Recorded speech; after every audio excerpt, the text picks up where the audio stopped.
सवाल बोल रहा है आपसे कि मूलधन है 3200 रुपया और जो रेट है आपका वो है 5%, वो भी वार्षिक है। टाइम दिया हुआ है 1 अप्रैल से, वार्षिक है, 5% वार्षिक है। और टाइम दिया हुआ है 4 अप्रैल 2012 से 16 जून 2012 तक का ब्याज निकाला। इसका साधारण ब्याज कितना होगा? साधारण ब्याज सिंपल इंटरेस्ट कितना होगा? अब हम चालू करते हैं, ध्यान से देखिएगा। देखिए आपके दिमाग में चल रहा होगा इससे अच्छा तो वो वाला तरीका है। हम ये तरीका क्यों सीख रहे हैं? क्योंकि हमको वो आने वाले क्वेश्चन देखिए वो तो आपसे बनता है ना, सिंपल है, मूलधन गुणे दर गुणे समय बटे 100 में बदल दीजिएगा। चलिए उसको भी साथ साथ लगाते चलते हैं। आप पिछले वाले क्वेश्चन को कर लीजिएगा। यहाँ पे टाइम दिया हुआ है 4 माह टाइम है। देखिए अप्रैल है, मई है, जून है, अप्रैल मई जून। तो हमको पता है अप्रैल जो होता है 30 दिन का होता है, 30 दिन का। तो हमें यहाँ पे आ जाएंगे आपका कितना, 30 नहीं, 4 दिन तो निकल गए इसके। 4 अप्रैल से इसने पैसा लिया तो 4 तो गिनती में होगा नहीं। कितना बचा आपका? 26 दिन। 26 दिन अप्रैल का हो गया, दिन में बना रहे हम इसको, दिन में। तो 26 दिन अप्रैल का हो गया। मई का हो गया पूरा 31 दिन, क्योंकि मई जो होती है वो 31वां महीना होती है, 31 दिन का होता है। जून है वो 16 जून तक ले रहा है, तो 16 जून। यदि हम तीनों को जोड़ेंगे तो टोटल दिन कितना निकला आपका? 73, यानी कि 73 दिन का निकालना है आपको। इसका मतलब है कि आपको टाइम जो दिया हुआ है वो दिया हुआ आपका 73 दिन।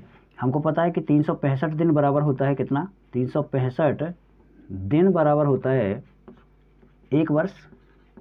365 दिन बराबर 1 वर्ष। तो 1 दिन बराबर हो जाएगा आपका, 1 दिन बराबर 1 बटे 365, या फिर यहाँ पर रख लेते हैं हम 365 और गुणा में कर लेते हैं अपन। ध्यान से देखना, तो गुणा में हमको निकालना 73 दिन, तो 73 का गुणा कर दिया हमने। देखिए जो बराबर के इस साइड कर रहे हैं ना, वही आपके बराबर को इस साइड करना पड़ेगा। तो हमको चाहिए यहाँ पे 73 दिन। तो हम एक काम करें, 73 यहाँ पर गुणा में रख लें। यदि हमने यहाँ पे गुणा में रखा तो इस तरफ भी गुणा में रखना पड़ेगा 73। ठीक, 1 वर्ष दिया हुआ है यहाँ पे, 1 वर्ष, ये 1 वर्ष दिया हुआ है।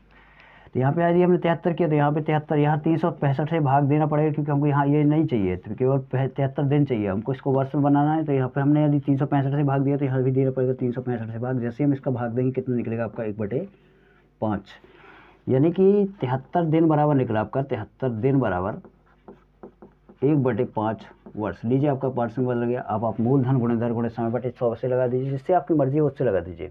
रेट है कितना? 5%। तो रेट है आपका 5%। 5% मतलब 1/20। तो नीचे वाला है आपका प्रिंसिपल और ऊपर वाला है 1 साल का ब्याज, साधारण ब्याज। 1 साल का है आपका ऊपर का साधारण ब्याज। तो 1 वर्ष का सिंपल इंटरेस्ट बराबर है कितना यूनिट? 1 यूनिट। तो हमको निकालना कितना वर्ष का? 1/5 वर्ष का।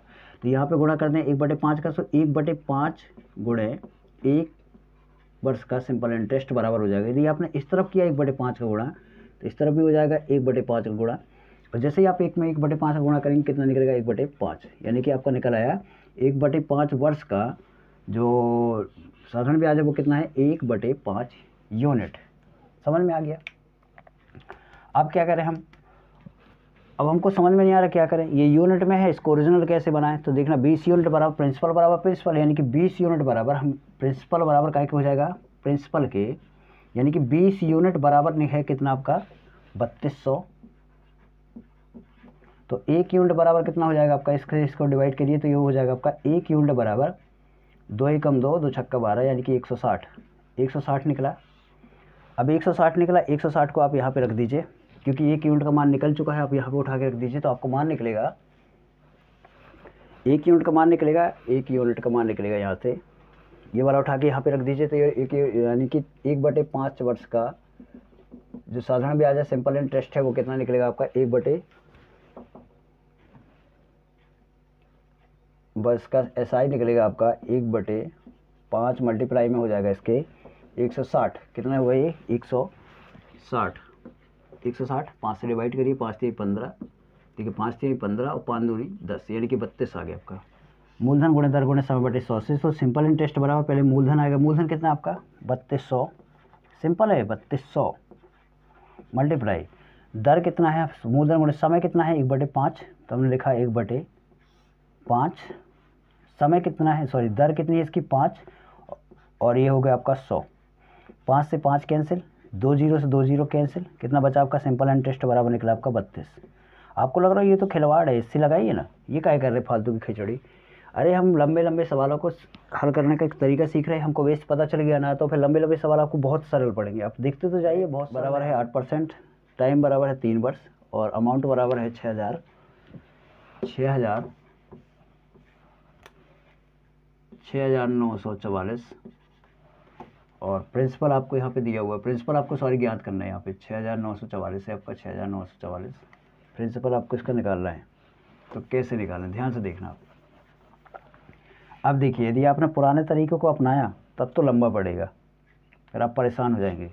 समझ में आ रहा है क्या बोल रहे हैं हम? यदि आपने पुराने तरीक़े को आजमाया या लगाने का प्रयास किया उससे, तो आपका लंबा सवाल पड़ेगा बहुत ज़्यादा। इसलिए हम नए तरीके से सीखते हैं इसको, और बहुत जल्दी आएगा आंसर। देखना, या इसमें नहीं आएगा, इसमें भी आपका सिंपल है, वो उससे लगा लीजिए, इससे ज़्यादा टाइम उसमें भी नहीं लगने वाला, ना तो इसमें लगने वाला। चलो रेट को उठाते हैं, पर रेट बराबर है कितना 8%। 8% मतलब 8 बराबर कितना हो गया आपका, यदि हम इसको लिखेंगे तो 4 बटे कितना 100, 8 बटे 100 यानी कि हो जाएगा आपका 4 से डिवाइड करें तो 4 दूनी 8, और नीचे आ जाएगा आपका 25। अब नीचे वाला क्या है आपका मूलधन, और प्रिंसिपल है आपका, नीचे वाला क्या है आपका प्रिंसिपल मूलधन, और दूसरा ऊपर वाला है आपका साधारण ब्याज, 1 वर्ष का साधारण ब्याज।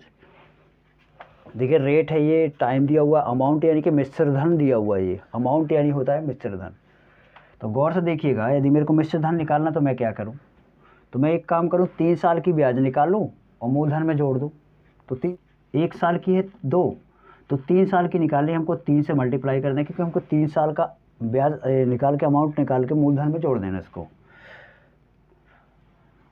3 साल की ब्याज निकालें हम, तो 3 साल का जो ब्याज है वो निकलेगी आपकी, इस तरफ 3 का मल्टीप्लाई, इस तरफ 3 का मल्टीप्लाई, यानी कि 3 वर्ष का, जो 3 वर्ष का जो सिंपल इंटरेस्ट है वो निकलेगा आपका कितना 6। अब क्या करें हम, ध्यान से देखना, और प्रिंसिपल दिया हुआ है आपका कितना यूनिट है, प्रिंसिपल जो है वो यूनिट में दिया हुआ है कितना है 25। अब इन दोनों को यदि हम जोड़ दें, 3 साल के ब्याज को इसमें प्लस कर दें तो निकल आएगा अमाउंट। अमाउंट बराबर निकलेगा कितना 31 यूनिट, ठीक 31 यूनिट। हमारा पूछ रहा है इसमें कि प्रिंसिपल ज्ञात कीजिए, इसका निकालना हमको प्रिंसिपल निकालना। कैसे निकालें हम प्रिंसिपल, इसका मूलधन कैसे निकालें, हमको पता है मूलधन 25 यूनिट है, 1 यूनिट का मान पता चल जाए हम प्रिंसिपल निकाल देंगे, बस वैसी यूनिट की तलाश में घूम रहे हैं अपन। हमने क्या किया, देखो दिमाग चलाते हैं अपन, शुरुआत से सोचते हैं इसको। यदि हम 1 साल की ब्याज है 2 यूनिट, हम इसको बना रहे हैं 3 साल की ब्याज, तो कितनी हो जाएगी 6 यूनिट। 6 यूनिट को इसमें जोड़ेंगे कितना हो जाएगा 31 यूनिट। ये अमाउंट बन गया। हम देखिए एड्रेस में पहुंच गए, क्योंकि हमको अज्ञात राशि एक है हमारे पास यूनिट, और उसका मान निकालने के लिए हमको एक इक्वेशन बनानी पड़ेगी, यानी कि 31 यूनिट बराबर हो जाएगा, ये अमाउंट है, अमाउंट बराबर हो जाएगा अमाउंट के, तो 31 यूनिट बराबर कितना हो जाएगा आपका 6,944। चलिए इसको भाग देते हैं। अब देखिएगा 31 दूनी हो जाएगा आपका 62, 2 बार गया, इस तरफ 1 यूनिट का मान निकाल ले हम। 31 दूनी 62, बचा कितना आपका 7, 31 दूनी ये 74 हो गया ना, 31 दूनी कितना हो गया 62, और 62 अब बचा कितना आपका 124, कितना बचा आपका 124 बचा आपका 124। अब 124 से यहाँ पे 4 बार जाएगा, 31 चौको होता है 124, तो 1 यूनिट का मान निकला कितना 224, 1 यूनिट का मान 224। अब हमको निकालना 25 यूनिट का मान, कितने यूनिट का 25 यूनिट का मान कितना हो जाएगा 25 यूनिट का मान निकालना है, क्योंकि आपका प्रिंसिपल जो है, जो प्रिंसिपल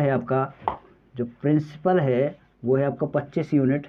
तो 25 यूनिट की जगह रख देंगे अपन 224, 25 का गुणा कर दीजिए, तो 25 चौको 100, हाँ सलाई कितनी आई 10, 25 दूनी 50, 50 और 10 60,